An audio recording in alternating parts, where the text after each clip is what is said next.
दोस्तों, gospel of जोना YouTube channel में आप सबों का हार्दिक स्वागत है। आइए आज हम जोसेफ की कहानी सुनेंगे।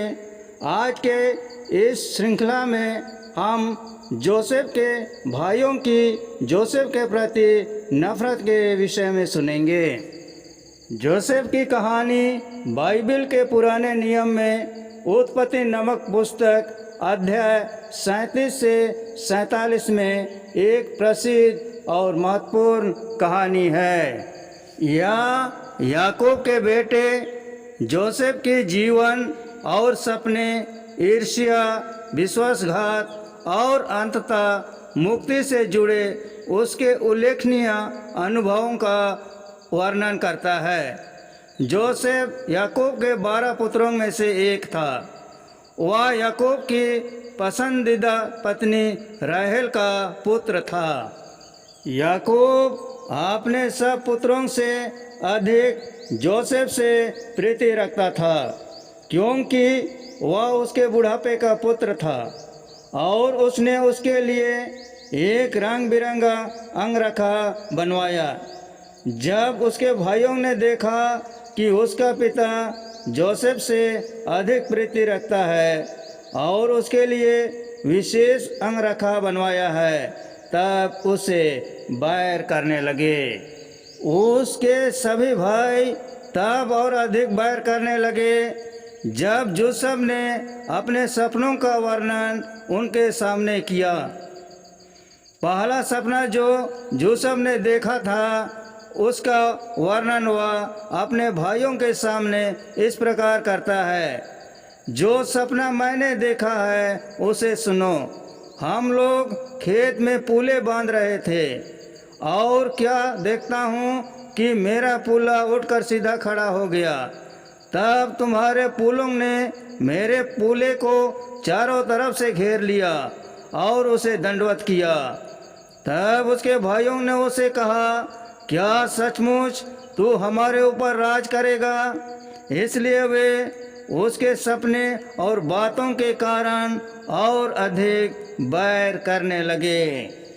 फिर उसने एक और सपना देखा और अपने भाइयों से यूँ उसका वर्णन किया कि मैंने एक और सपना देखा है कि सूरज और चंद्रमा और 11 तारे मुझे दंडवत कर रहे हैं। यह सुनकर उसके भाई उसे और अधिक नफरत करने लगे। जोसेफ के भाई अपने पिता के भेड़ बकरियों को चराने के लिए शकेम गए थे। तब याकूब ने जोसेफ से कहा, तेरे भाई शकेम में भेड़ बकरियां चरा रहे हैं, इसलिए मैं उसके पास भेजता हूँ कि जाओ और अपने भाई और भेड़ बकरियों का हाल देखकर आओ, वे कुशल से तो हैं। जोसेफ अपने पिता का आज्ञा पाकर तुरंत भाइयों के पास जाने लगा, किंतु जब वह शकेम में पहुंचा तब वे वहां नहीं थे। जब वह शकेम में इधर उधर भटक रहा था, तब एक आदमी ने उसे पूछा कि तुम यहाँ क्या खोजते हो? तब जोसेफ ने बताया कि वह अपने भाइयों को जो भेड़ बकरियां चरा रहे हैं उन्हें ढूंढ रहा है। तब उस व्यक्ति ने बताया कि वे यहाँ छोड़कर दोतान को चले गए हैं। इसलिए जोसेफ अपने भाइयों के पीछे दोतान की ओर चला। जब उसके भाइयों ने उसे पास आते देखा, तब वे उसे मार डालने का षड्यंत्र रचने लगे। तब उसके बड़े भाई रूबेन ने उसे बचाने के विचार से कहा कि हम उसे प्राण से ना मारें। रूबेन ने उनसे कहा, लहू मत बहाओ, उसको जंगल के इस गड्ढे में डाल दो। रूबेन ने जोसेफ को उनके हाथ से छुड़ाकर अपने पिता के पास पहुंचाने के विचार से ऐसा कहा।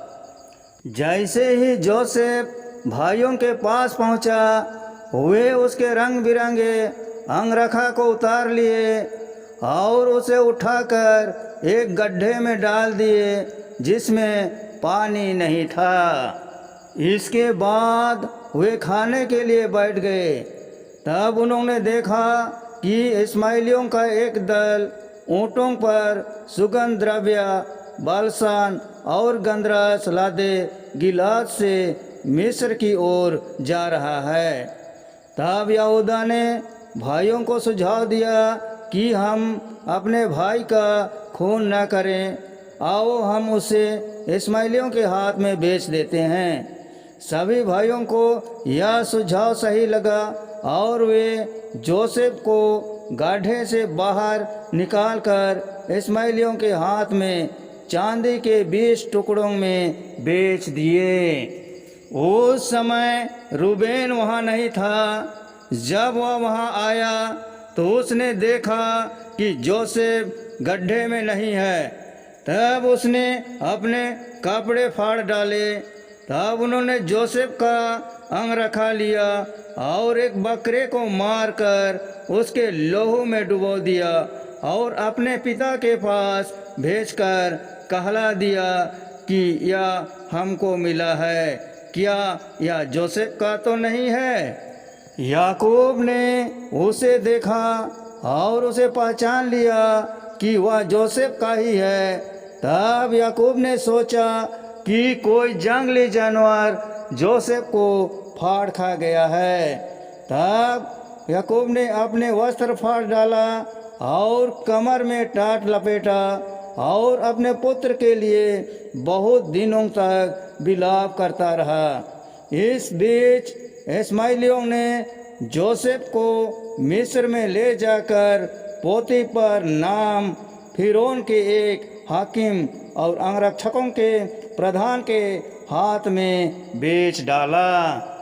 अगले एपिसोड में हम देखेंगे कि जोसेफ पोतीफर के घर में क्या करता है और जोसेफ के कारण पोतीफर के संपत्ति में क्या इजाफा होता है और उसे किस प्रकार झूठे इल्जाम में फंसाकर कैद खाने में भेज दिया जाता है।